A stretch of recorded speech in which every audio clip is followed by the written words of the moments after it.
नमस्कार दोस्तों, Krishna physical academy में आपका स्वागत है। आज से हम एक सीरीज शुरू करने वाले हैं आधुनिक भारत की, है ना।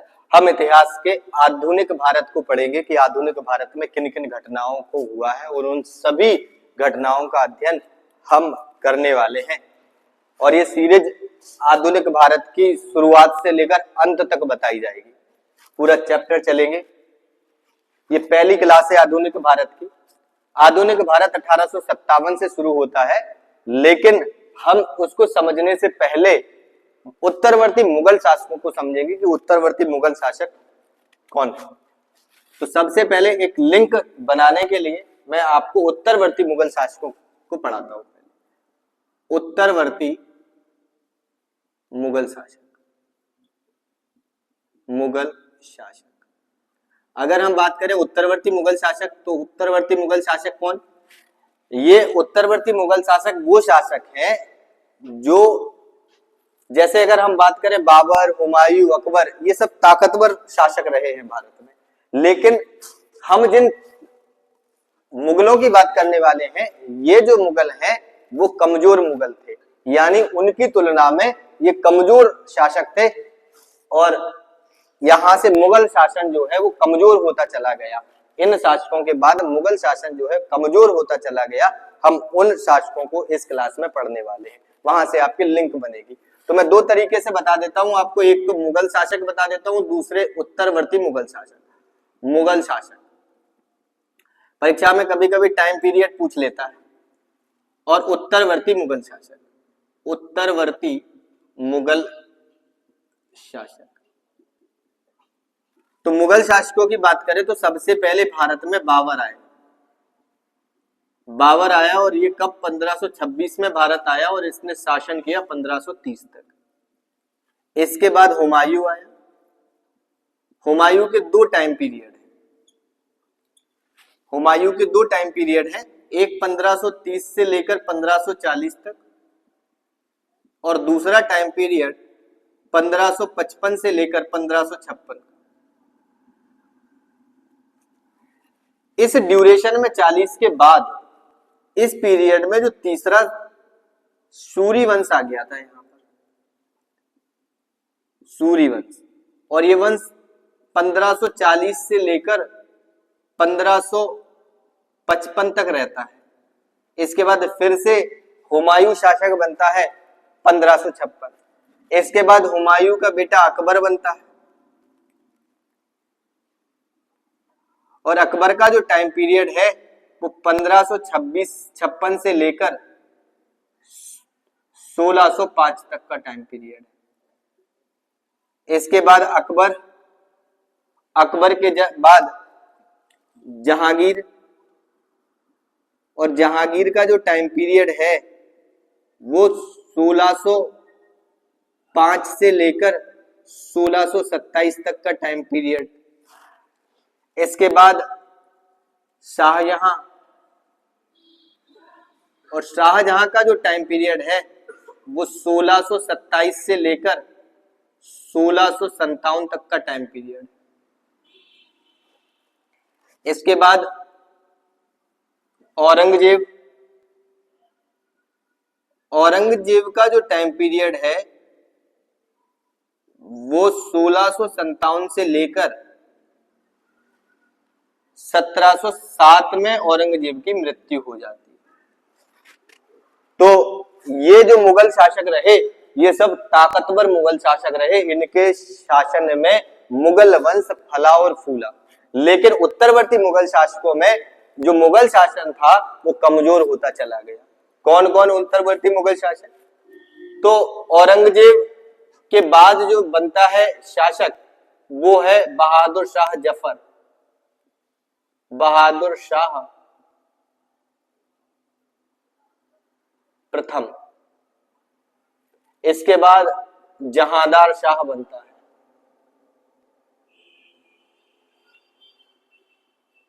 इनके टाइम पीरियड की बात करें तो 1707 में मृत्यु होती है, 1707 से 1712 तक ये रहता है। जहांदार शाह की बात करें तो 1712 से 1713 तक ये रहता है। इसके बाद फर्रुख श्यार बनता है। फर्रुखशियार। और फर्रुखशियार का जो टाइम पीरियड है वो 1713 से लेकर 1719 का टाइम पीरियड जो है वो किसका है, फर्रुखशियार का है। फर्रुखशियार के बाद यहां जो बागडोर आती है वो रफी उद्जात, रफी उद्जात, रफी उद्जात, और रफी उद्जात 1719 तक रहे। और इसके बाद रफी उद्दौला, रफी उद्दौला, और ये भी टाइम पीरियड 1719 तक। इसके बाद मोहम्मद शाह रंगीला, मोहम्मद शाह रंगीला राजा बनता है, यानी बादशाह बनता है, और ये 1719 से लेकर 48 तक रहता है, 1748 तक मोहम्मद शाह रंगीला। इसके बाद मोहम्मद शाह रंगीला के बाद जो शासक बनता है वो है मोहम्मद शाह रंगीला, और मोहम्मद शाह रंगीला के बाद शासक बनता है अहमद शाह, अहमद शाह। और अहमद शाह का जो टाइम पीरियड है वो है 1748 से लेकर 1754 तक। अहमद शाह के बाद जो शासक बनता है 8वें नंबर पे, इसका नाम है आलमगीर।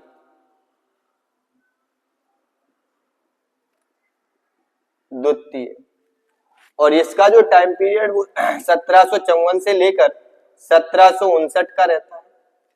इसके बाद जो शासक बनता है आलमगीर के बाद, और वो आलमगीर के बाद जो शासक है उसका नाम है शाह आलम। आलमगीर के बाद शाह आलम, शाह आलम द्वितीय। और ये 1759 से लेकर, इसका जो टाइम पीरियड है वो 1759 से लेकर 1806 तक रहता है, 1806। इसके बाद शाह आलम के बाद अकबर द्वितीय, अकबर द्वितीय, और ये 1806 से लेकर 1837 तक रहता है।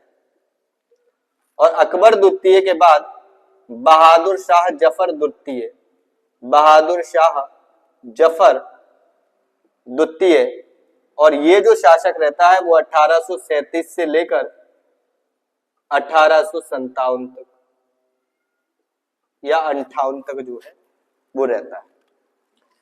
इसके बाद बहादुर, एक एक को हम पढ़ेंगे इनमें। बहादुर शाह प्रथम, जहांगीर शाह, फारुखशियार, फर्रुखशियार, रफी उद्जात, रफी उद्दौला, मोहम्मद शाह रंगीला, अहमद शाह, आलमगीर, इन सब के बारे में हम डिटेल से पढ़ेंगे। और ये देखेंगे बहादुर शाह जफर जो है, इनका टाइम पीरियड की अगर हम बात करें तो वो 1837 से 1857, लेकिन यहाँ इनकी मृत्यु नहीं हुई थी। इन्हें बंदी बना लिया गया था अंग्रेजों के द्वारा और इन्हें रंगून जेल में डाल दिया। 1862 में इनकी मृत्यु हो जाती है रंगून में। तो ये एक अलग है। ये इनके जो शासक रहे हैं बाबर, हुमायूं, अकबर, जहांगीर, शाहजहां और औरंगजेब, ये इनके ताकतवर थे। इस समय जो मुगल वंश था वो बहुत ज्यादा फला फूला। तो आइए अब हम देखते हैं बहादुर शाह जफर कैसे शासक बना। तो इसको समझाने के लिए सबसे पहले मुझे औरंगजेब पर जाना होगा। थोड़ा सा हम औरंगजेब को समझेंगे। औरंगजेब को अगर हम देखें, औरंगजेब, तो औरंगजेब मरने से पहले अपने 3 बच्चों के नाम वसीयतनामा लिख दिया था। जो 3 बच्चे थे उसके, एक बच्चे का नाम था मुअज्जम,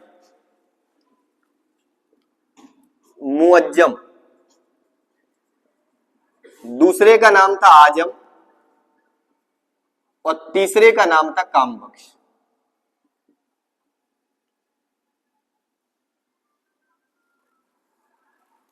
औरंगजेब ने मरने से पहले अपने तीनों बच्चों के नाम पर वसीयतनामा लिख दिया कि भैया इसको इतना दिया जाएगा, इसको इतना दिया जाएगा, इसको इतना दिया जाएगा।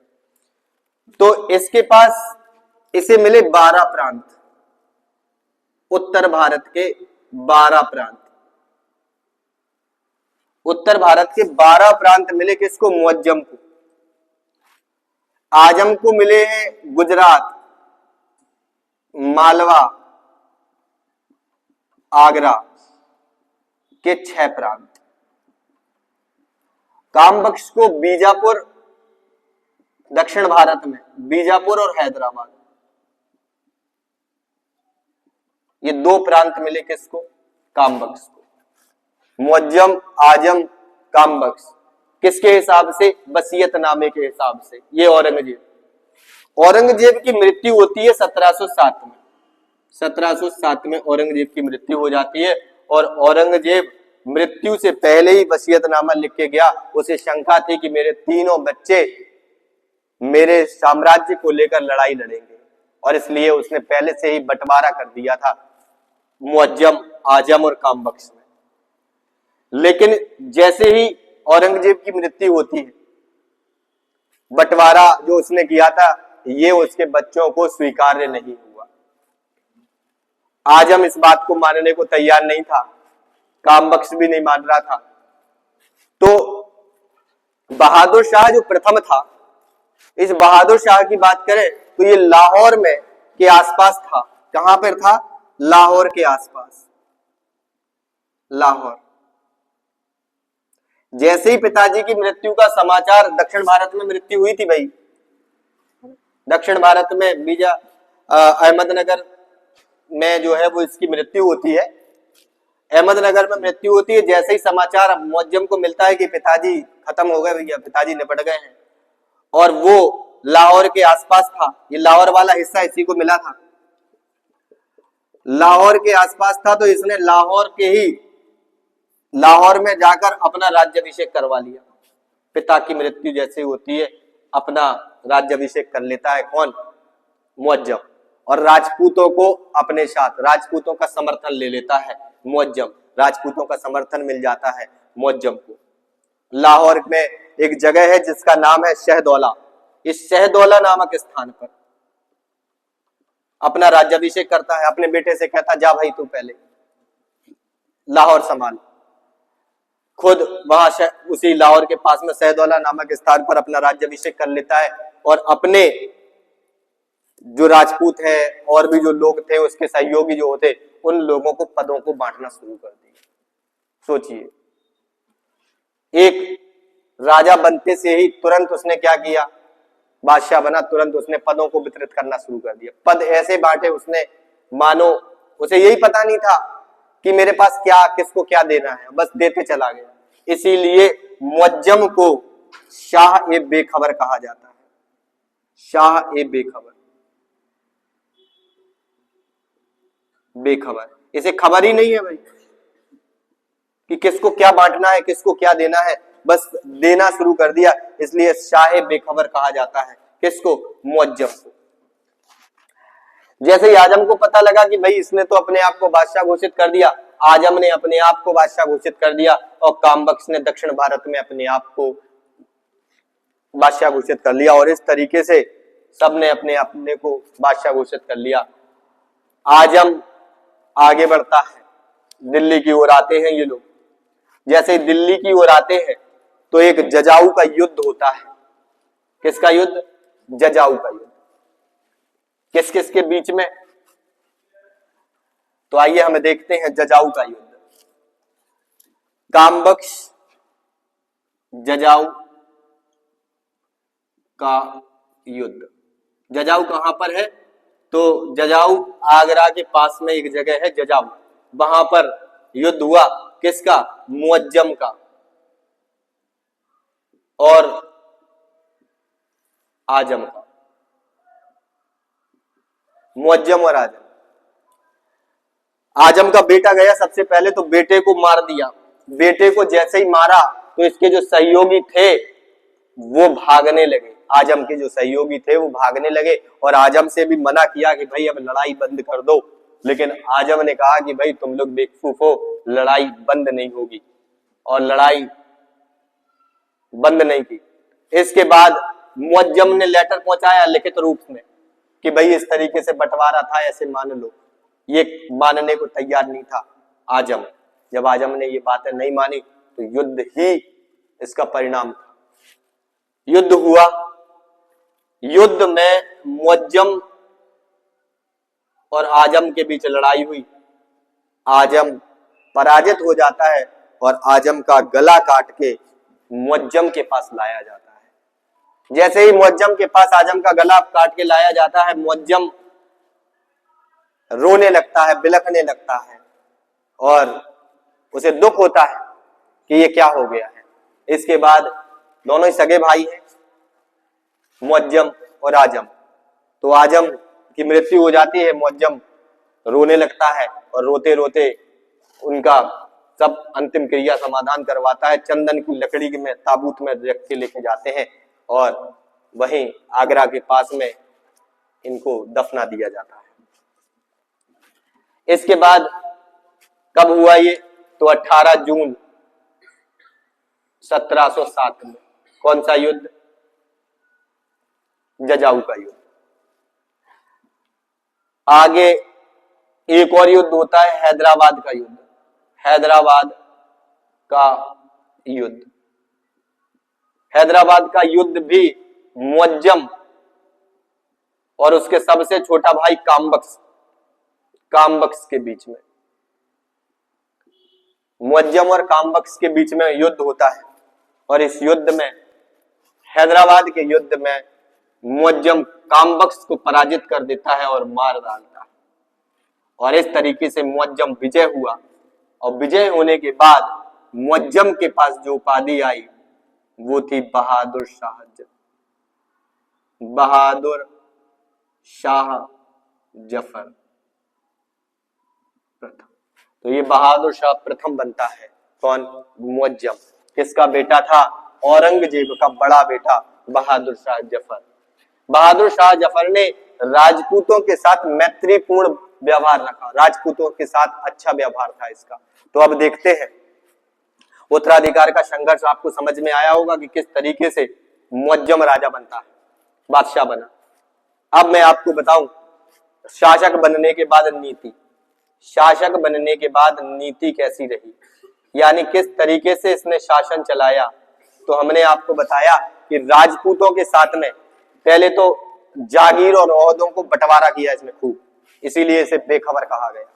फिर राजपूत शासक, राजपूतों के शासक मैत्रीपूर्ण संबंध, मित्रता कर ली इसने, मैत्रीपूर्ण। पिता के संबंध ठीक नहीं थे लेकिन पुत्र ने नीति को सही बना के रखा, मैत्री और सहयोग की नीति अपनाई उसने। दूसरा, जाटों के साथ मैत्रीपूर्ण, चूड़ामन जाट, जाटों के साथ भी मैत्रीपूर्ण संबंध, चूड़ामन और बदन सिंह, इन जाटों के साथ भी अच्छे व्यवहार करे इसने, मैत्रीपूर्ण और सहयोग जैसे। एक और राजा थे छत्रसाल, बुंदेला शासक छत्रसाल, और बुंदेला शासक छत्रसाल के साथ भी मैत्रीपूर्ण संबंध बनाए। इसके बाद मराठाओं के साथ भी इसने मैत्रीपूर्ण संबंध बनाए, मराठाओं के साथ। औरंगजेब ने एक व्यक्ति संभाजी की हत्या कर दी, घटना है 1859। संभाजी की हत्या कर दी, 1689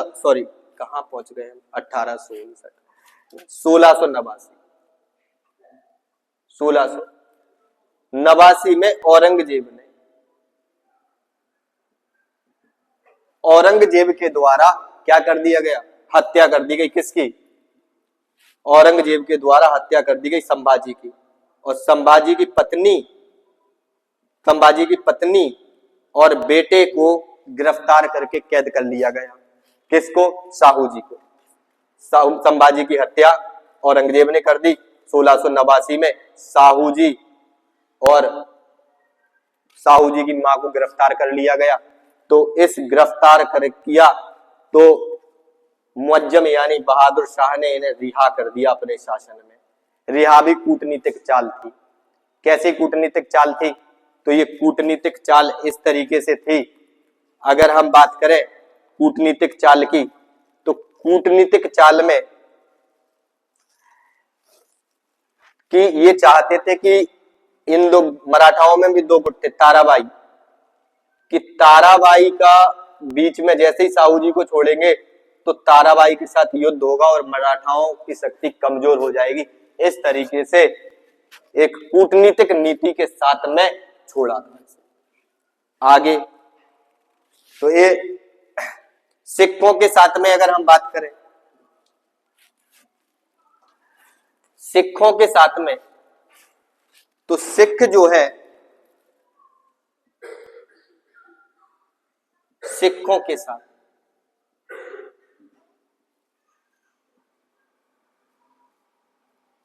तो अगर हम सिखों के साथ की बात करें तो सिखों में गुरु गोविंद सिंह और बंदा बहादुर, गुरु गोविंद सिंह और बंदा बहादुर, दो सिख, बंदा बहादुर, बंदा बहादुर।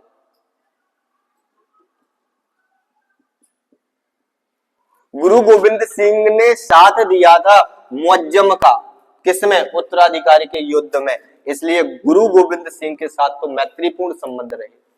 और दक्षिण भारत में भी गुरु गोविंद सिंह ने साथ दिया था, इसीलिए इसे तो अच्छे पद 5000 मनसब का व्यक्ति बना के रखा था। लेकिन सूबेदार थे 5000 मनसब के, मनसबदारी में बताऊंगा। बंदा बहादुर की अगर हम बात करें तो बंदा बहादुर के साथ, बंदा बहादुर ने अपने संबंध मुगलों के साथ ठीक नहीं रखे और मुगलों के साथ लड़ाइयां लड़ी, इसलिए बंदा बहादुर का जो व्यवहार था वो ठीक नहीं था। मुगल नीति, कई मुगल प्रजापतियों के प्रांतपतियों को पराजित किया, सिखों के प्रति दमन की नीति अपनाई, सिखों के प्रति दमन की नीति।